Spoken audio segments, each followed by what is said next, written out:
Hello, subscribers. Here's another review. This time it's the Mattel Jurassic World Fallen Kingdom Wave 2 Roarivores Ceratosaurus. Now, this is one of my most anticipated Jurassic World Fallen Kingdom figures because Ceratosaurus is one of my favorite dinosaurs, and this one looks just like the one from Jurassic Park 3. A huge step up from Hasbro's attempt at the JP3 Ceratosaurus. As you can see, the packaging is nothing new, just the same thing. I got this at Walmart, but for some reason, it doesn't have like the new sign right there. And on the back, you just got the same old stuff, just the artwork of the dinosaurs and the other dinosaurs in the line. I also got the Ankylosaurus, but I only had enough money for the Ceratosaurus and this Ankylosaurus. The Pteranodon I'll get in the future. Yeah, see, this is a very awesome figure here. I cannot wait to get this guy out of its packaging, and this looks like it'll be my favorite Roarivore. So, of course, like I said, let's waste no time and get this figure out of his packaging. Now, here is the Ceratosaurus out of his packaging, and I have to say, this looks like a fantastic figure. Like I said, could be my new favorite Roarivore. Now, let's take a look at the detailing as always. Now, the detailing is very well done on this figure. Like, for Roarivores, this might be the best of the Roarivores, or at least one of the best. You can see the tendons in the tail right here, and also these little spikes going all the way down the tail. See, the detailing is fantastic. You can see the musculature in the legs right here, and these realistic looking feet right here. You see this nice attention to detailing right here. See the rib cage right there, and also these. See a little bit of musculature in these small arms right here, and there's a decent amount of detailing on these, small hands and fingers. So you got all the lines in the neck right here and the skin folds. Really nice. Also, the most detailing is probably in this head sculpt right here. You can see the skull openings right here, and then the ridges above the eye. And this, you see all the detailing around that eye right there. It's really nice. Also see the scales on the bottom jaw right here, and also these nicely sculpted teeth that doesn't seem to have any paint defects on it. That's just amazing. Inside the mouth, if the camera wants to focus. There. Now you can see a decently sculpted pink tongue in there. And the top of the mouth isn't painting, it's just red. But that's fine. It's not really that noticeable. And you got this about the same amount of detailing on the other side of the figure too. So that's really nice. And also the belly doesn't have much detailing, but it's just the belly. It's not supposed to be well detailed like the head sculpt. So that is it for detailing. Detailing is fantastic. Like I said, it could be the best, if not the best of the Roarivores in terms of detailing. So let's talk articulation. Articulation, when of course you got the spring-loaded jaw, then you got 2, 3, 4, 5 points of articulation, and believe it or not, 6 points of articulation. Now I'm not sure if this is just mines or not, but yeah, like usually when you attach the tail in the Roarivores, the tail isn't articulated, it just stays there. But this one, you can actually move the tail, which is really awesome in my opinion.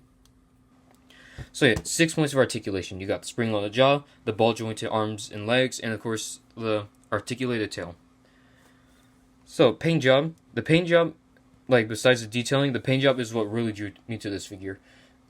Like, of course, by looking at it, it is the Jurassic Park 3 Ceratosaurus. By just looking at it, of course, you got like red is one of my favorite colors, and I really think red works for a Ceratosaurus. See, the red, it doesn't go all the way down the tail, it stops like halfway, but the striping right here, it continues all the way down the tail, which is really very surprising for a company to do, because for some Mattel figures, the striping doesn't continue all the way down the tail. There's even the black striping on the legs too. You see the striping on both sides. So yeah, and also you also got like an orange eye right there with the black pupil. So yeah, for the main colors of the figure, of course, the beige underside, the red colors, and then the black striping going all the way down the tail. And also like the teeth and the horns about the same color as the the belly. So yeah, paint job in here just as fantastic as the detailing. So overall look at the sculpt. The overall look of the sculpt is just fantastic. It looks just like the Ceratosaurus from Jurassic Park 3, especially from sorry, especially when you view it from this angle right here. Like Paintjob is not exact, but it's very close though. And also, like, despite these, the feet don't look to be oversized, and it balances fairly well. Well, if you put him like this way, he balances well, but like this way, he tends to lean over a lot. Oh yeah, this is the pose that Mattel, like the pose that he's supposed to be in. But the reason why I didn't put him in this pose because I fear that he might, like I said, I fear that he might start falling over time. Because all the electronics in here are making him front heavy, and this leg is backwards and this leg is forwards. But this is why I always put him in this upright stance. So overall look at the sculpt, fantastic. Now let's take a look at the action feature first. First, before we take a look at the chomping feature, let's take a look at the electronics. That was a T-Rex roar.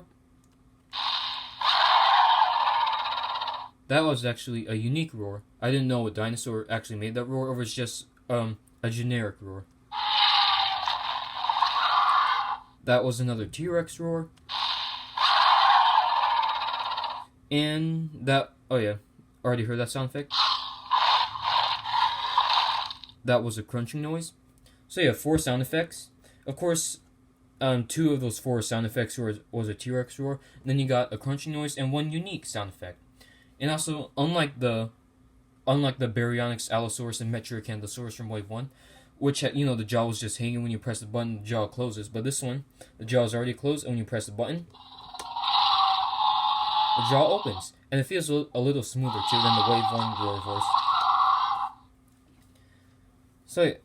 So let's start with the before I get into comparisons, you got the faded beige and red colors. The striping continues all the way down the tail. The detailing is fantastic. You got an articulated tail, and the sound effects are awesome. Like, guys, what else do I have to say? This is like the best Roarivore in my opinion. So let's start with the comparisons of this awesome Roarivore. First, let's do the most obvious. We have the Hasbro Growler Ceratosaurus. And like, this figure is not bad, but it's not really that good either. But in terms of paint job detailing, the Mattel one obviously wins. Of course, I think the only advantages this figure has is that it has paint on the toe claws and the hand claws, and the fact that it balances a little better than this Mattel one. But overall, the Mattel one is much better. Next up, let's bring in my favorite attack pack, the Roarivores. And you see, red really works for these 2 dinosaurs right here. I really like these 2 figures. Next up, let's bring in the Roarivores Baryonyx. See, both of these have an equally awesome paint job and also amazing detailing as well. And I'm still struggling of course, this is my new favorite Roarivore right here, and I'm not really sure which is my second favorite Roarivore, either the Baryonyx or the Ankylosaurus.